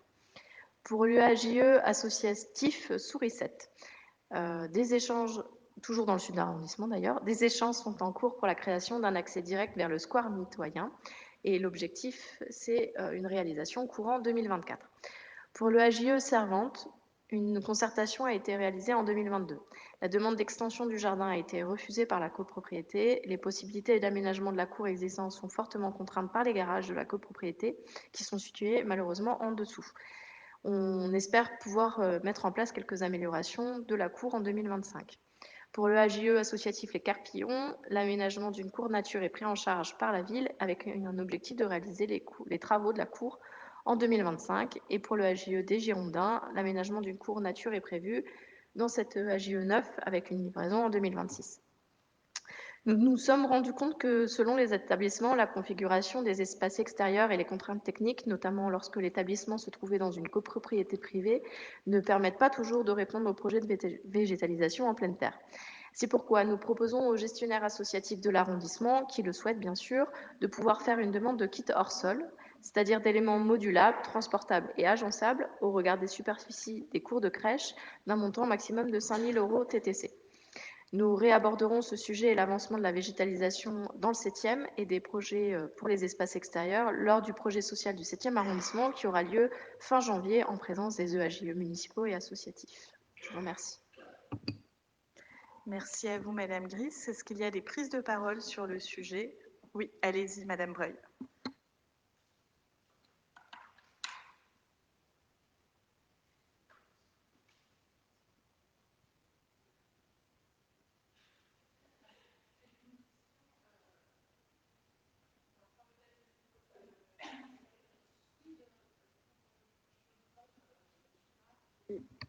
Merci. Et Nadeau et Saint-Lazare, pour la végétalisation, qu'en est-il? Alors, Parce que comme j'ai j'ai pas tout. répondu, en fait, Ouais. ce sont des crèches qui, selon Oui, la d'accord. disponibilité d'un espace vert ou pas, et Oui. selon les avancements avec la direction des espaces verts et les services, vont pouvoir soit avoir un aménagement réalisé par la ville de Lyon, soit avoir possibilité de demander un kit hors sol pour pouvoir avoir des... Excusez-moi, j'ai pas entendu demander. Un kit hors sol, c'est tout le sujet de la délibération, en fait. Oui, selon... oui, ça je sais. Mais donc Chevreuil, ils auront un kit. Alors, je pense qu'en fonction de la structure d'accueil, c'est plus ou moins possible. Tout à fait. En fait, la végétalisation des cours extérieurs des crèches n'est possible que déjà si la crèche elle a un extérieur. Oui. Et quand Voilà. elle a un extérieur, du coup, il y a un travail qui est fait avec les services pour pouvoir étudier. Mais les kits, en fait, hors sol sont plus facilement utilisables que de faire des travaux, pour le coup, quand il y a des garages en dessous Et donc, problématiques. Merci. En fait, si j'ai bien compris, lorsqu'il n'y a pas d'accès à l'extérieur, il n'y a pas de possibilité de végétalisation, on est bien d'accord? Oui. Et, pardon? Excusez-moi, il y a d'autres solutions. Du coup, il y a les professionnels de la petite enfance qui peuvent emmener les enfants dans des jardins qui sont pas très loin, type square ou jardin d'enfants. Parce que, en fait, ça a fait écho à vos promesses lors de la campagne municipale. Et c'était effectivement dans le... Il faut que je le retrouve. Hein. Voilà, dans ce qui était redonnons la priorité à la petite enfance. Et effectivement, il y avait une rubrique accès à un espace extérieur végétalisé dans les crèches municipales. Les crèches municipales ainsi que les locaux des relais assistantes maternelles auront un accès à un espace extérieur végétalisé. Il s'agit d'une nécessité absolue pour nos enfants. Nous planterons des arbres en veillant en espèces non allergisantes, préserverons des espaces en pleine terre et remplacerons le goudron par des revêtements clairs et naturels. Et donc, quand on pouvait lire ces promesses électorales, j'imagine que certains électeurs et habitants de Lyon pensaient que tous les enfants de Lyon pourraient bénéficier de verdure juste dans leur cours ou quand ils étaient en fait dans les crèches. Et donc la raison nous donne raison, c'est qu'effectivement on l'avait pas insisté là-dessus puisque c'est, comme vous le voyez, pas possible pour toutes les structures. Voilà. D'où les promesses n'engagent que ceux qui les croient. Je vous remercie, Madame Reuil, d'avoir relié des belles intentions de campagne, mais qui restent toujours des intentions qui se heurtent évidemment à des réalités. Donc, dès qu'il y a la possibilité de végétaliser une cour, on le fait, que ce soit dans les crèches ou dans les écoles. Il y a un certain nombre d'écoles qui sont concernées dans le 7e arrondissement. Quand cette végétalisation n'est pas possible pour des raisons techniques évoquées par Madame Gris, eh bien, on propose des kits hors sol. C'est quand même un accès à la terre, même s'il n'y a pas de débitumisation de l'espace extérieur de la crèche pour tout un tas de raisons. C'est des raisons objectives. C'est pas nous qui choisissons quelle crèche bénéficie ou non de la végétalisation. Et puis, quand les crèches n'ont pas d'extérieur, on ne végétalise pas l'intérieur. Néanmoins, on fait en sorte que les enfants accueillis puissent avoir accès via les parcs de la ville, les squares de la ville. Et je crois que voilà, Madame Gris est effectivement tout à fait attentive à cela. Madame Passechnik, vous voulez compléter? Moi, je travaille aussi le sujet, donc non, mais effectivement, et par exemple, on a aussi le square Ancel dans le sud de Gerland où il va y avoir une accessibilité pour la crèche qui est à côté. On travaille aussi, par exemple, à l'angle de la rue Nadeau et du boulevard Riffard, il y a toute une végétalisation qui a été faite et où ils vont un certain nombre d'enfants d'un équipement petite enfance à proximité. Donc voilà, quand il y a des bâtiments où on ne peut pas, où il n'y a pas de cours, il n'y a pas de cours, on ne peut pas l'inventer. Mais en tout cas, on essaye avec tous les outils qu'on a à chaque fois d'avoir la vigilance, y compris quand on travaille. Donc voilà, Aurélie travaille sur l'aspect plus vraiment directement avec les crèches et à chaque fois qu'on travaille sur un espace vert, on essaye aussi de réfléchir quelles sont les crèches à proximité, comment on peut effectivement rendre le plus possible accessible cet espace aux crèches aussi. Madame Derrieux. En fait, ce qui nous fait sourire et ce qu'on veut appuyer, mais je pense que vous l'avez très bien cerné, c'est le fait que quand on fait des promesses, on les étudie avant et on réfléchit avant et non pas après. Et c'est ça qu'on voulait juste mettre en avant, c'est qu'une promesse, quand elle n'est pas travaillée, ben oui, derrière, il faut trouver des solutions bis. On l'entend, il n'y a pas de souci, mais réfléchissons avant. Bien, je vous confirme que l'intention est toujours là, un accès à la nature pour chaque enfant qui va dans une crèche du 7e arrondissement. Et ensuite, on se débrouille pour que cet accès à la nature soit le plus plein possible selon les possibilités. Je vous propose qu'on s'en arrête là et qu'on passe au vote. Qui est contre? Qui s'abstient? C'est adopté. Et je passe la parole à Monsieur Monod pour le rapport suivant, qui est notre subvention de fonctionnement général à l'association ALTM. Donc, on change de sujet. Allez-y, Monsieur Monod.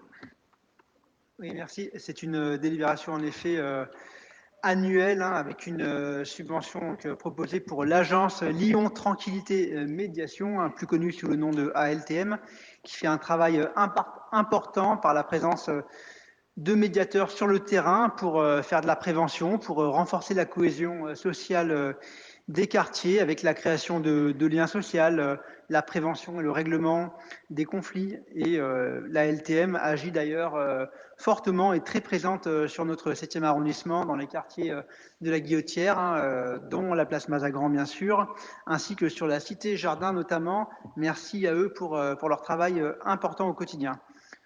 Nous, de notre côté, Ville de Lyon, on soutient bien sûr cette association depuis sa création en 2002 dans la conduite de ses projets par une subvention de fonctionnement général pour reconnaître la pertinence du travail accompli par cette structure.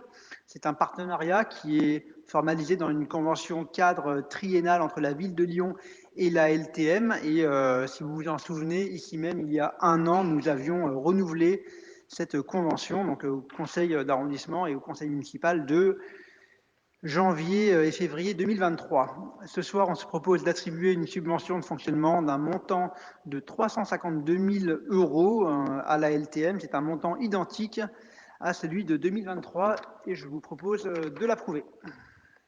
Merci, Monsieur Monod. Est-ce qu'il y a des prises de parole sur le sujet? Oui, allez-y, Monsieur Acassien.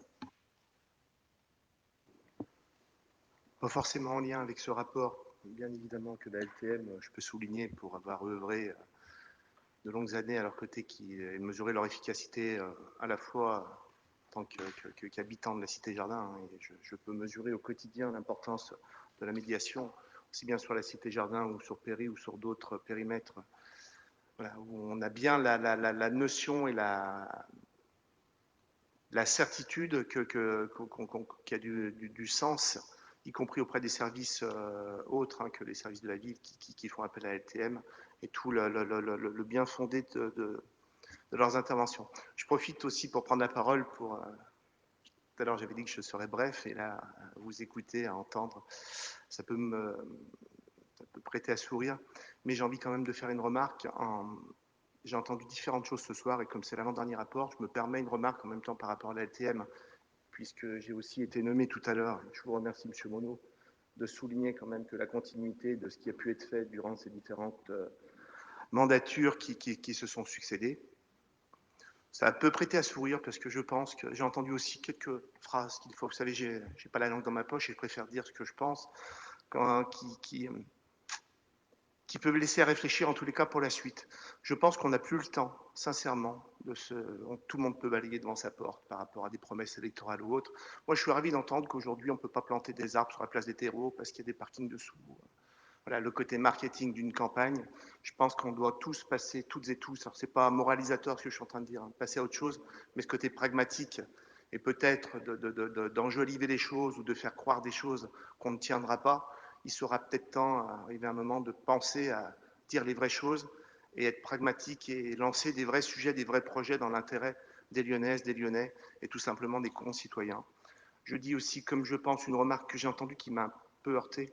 Je suis quelqu'un de gauche depuis très longtemps, mais l'écologie, en mon sens, ça n'engage que moi, n'appartient pas à la gauche. On peut faire d'écologie sans appartenir à la gauche. Je me permets de rebondir, parce que ma vocation et mon idée, c'était pas de faire de la politique ce soir, loin de là. Je me permets juste, voilà, c'est mon premier conseil en tant que participant. J'ai eu la chance de pouvoir observer durant ces 3 années, et comptez pas sur moi pour dire qu'il n'y a que du mauvais, sincèrement, parce qu'on a besoin, et le travail que vous faites maintenant depuis plusieurs mois, je le mesure en tant qu'usager, en tant qu'habitant, en tant que citoyen. Comptez sur moi aussi durant les mois à venir pour contribuer et participer avec des remarques que j'espérerais constructives à ce moment-là, tous les cas dans les domaines que je connais bien pour les avoir suivis en d'autres temps. Voilà. Je voulais simplement prendre la parole pour donner mon ressenti à l'issue de ce conseil qui, je crois, va bientôt se terminer puisqu'il reste encore un projet de délibéré. Merci, Monsieur Acassia, pour ce rapport d'étonnement, tout à fait intéressant, suite à votre premier conseil de cette mandature. Normand, on va revenir à la LTM. Oui, Monsieur Chi. Simplement pour vous indiquer que participant étant nommé au conseil d'administration de la LTM, je ne participerai pas au vote. C'est noté. Merci, Monsieur Chi. Pour les autres, qui est contre? Qui s'abstient? C'est adopté. Et donc, nous passons, comme vous l'avez dit, Monsieur Acassia, au dernier rapport de ce conseil d'arrondissement, qui est un rapport que je présente plutôt avec plaisir, parce que c'est l'aboutissement d'un certain nombre de discussions.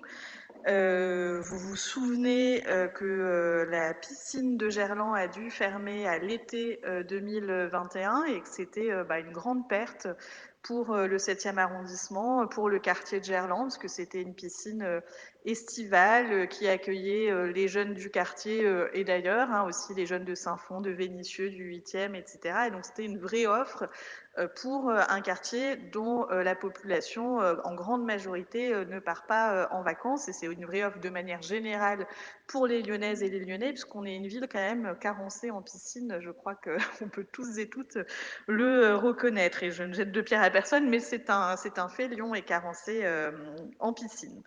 En tout cas, la ville de Lyon a installé une piscine éphémère à l'été 2022 dans le parc de Gerland. Donc, ça permettait quand même de répondre et de proposer une offre de piscine durant l'été 2022. Mais on avait un sujet qui nous préoccupait depuis le début de ce mandat, parce que vous savez que l'emprise du stade de Gerland fait l'objet d'un bail emphytéotique administratif entre la ville de Lyon et le Loup. Il s'avère que dans ce bail n'était pas précisé que le Loup devait construire une piscine. Ça avait déjà été évoqué à l'oral dans la presse, etc., mais il n'y avait rien d'écrit. Et donc c'était une grande source d'inquiétude pour nous de perdre un équipement sur ce secteur-là. Et donc il y a eu beaucoup de discussions entre la municipalité, le Loup, qui a effectivement décidé de construire une piscine et qui a décidé de confier cette piscine à un exploitant. Donc ensuite, il y a eu des discussions entre la ville de Lyon, la municipalité et le futur exploitant de la piscine pour aboutir à ce que je vais vous présenter ce soir. Et je suis heureuse qu'on arrive à cette solution. Donc il y aura bien un équipement nautique sur cette emprise avec un bassin couvert de 25 mètres, un bassin extérieur chauffé de 50 mètres et puis une ouverture élargie puisque la piscine sera ouverte 7 jours sur 7. La municipalité s'est préoccupée des publics, de qui pouvait avoir accès à cette piscine. Donc il y aura un accès pour les scolaires de la ville, ça va passer par un achat de lignes, donc il y aura une subvention pour que nos scolaires bénéficient de la piscine pendant les jours de la semaine et notamment toutes les écoles du 7e arrondissement pourront bénéficier de cet équipement.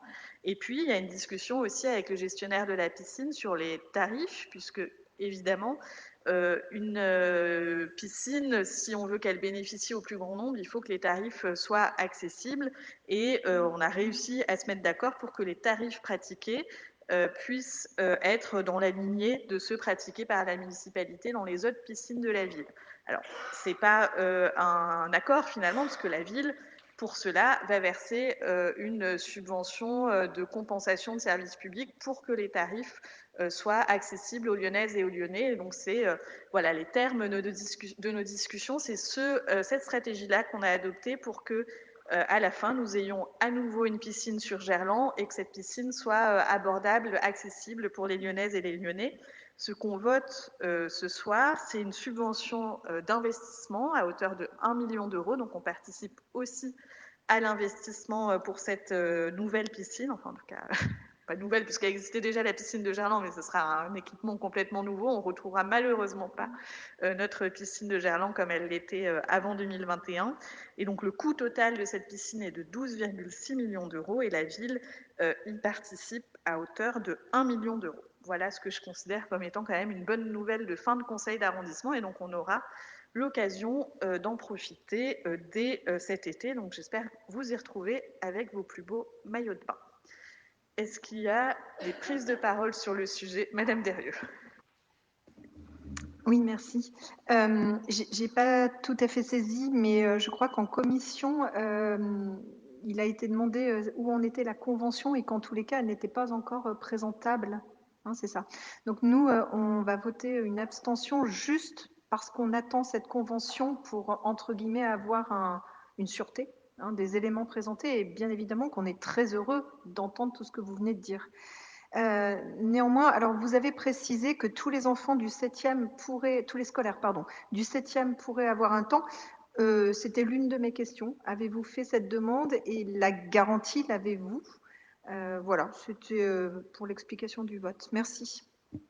Je vous remercie. J'entends la convention est effectivement toujours en cours de travail, mais on ne pouvait pas attendre, par contre, pour voter la subvention d'investissement pour des raisons légales, parce que le chantier est déjà en cours et donc il y a des délais légaux pour voter les subventions d'équipement. C'est pour ça qu'on passe d'abord la subvention d'investissement et ensuite la convention, a priori, ne sera pas soumise au vote puisqu'il s'agit finalement d'un achat, un achat pour les lignes pour les scolaires, donc on a la garantie que les scolaires du 7e auront accès, et ensuite une subvention de compensation de services publics pour être sûr que les tarifs correspondent à ce que les Lyonnaises et les Lyonnais pourront payer. Donc ça ne sera pas soumis au vote. Par contre, je propose qu'effectivement on soit dans la transparence, qu'on puisse en reparler dans les prochains conseils d'arrondissement ou les prochaines commissions pour vous dire où ça en est, mais on est comme vous, je pense, très attaché à ce que cet équipement existe et soit accessible. Et aujourd'hui, on ne se serait pas permis de passer une délibération avec 1 million d'euros d'investissement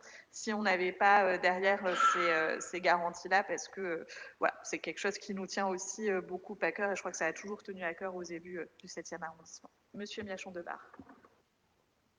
Si j'ai répondu sur les enfants. Pardon. Merci. Effectivement, c'est un sujet qui nous tient à cœur, toutes et tous. C'est même une série à épisodes que cette question-là. Je suis bien content, moi, de voir qu'on avance. On était quand même coincés, et on l'est toujours sur d'autres sujets de la plaine des Jeux. Hein. Je trouve qu'il y a eu un gros travail, je l'ai suivi avec d'autres, et je dois féliciter quand le travail aboutit, même s'il y a quand même des petites mises en garde.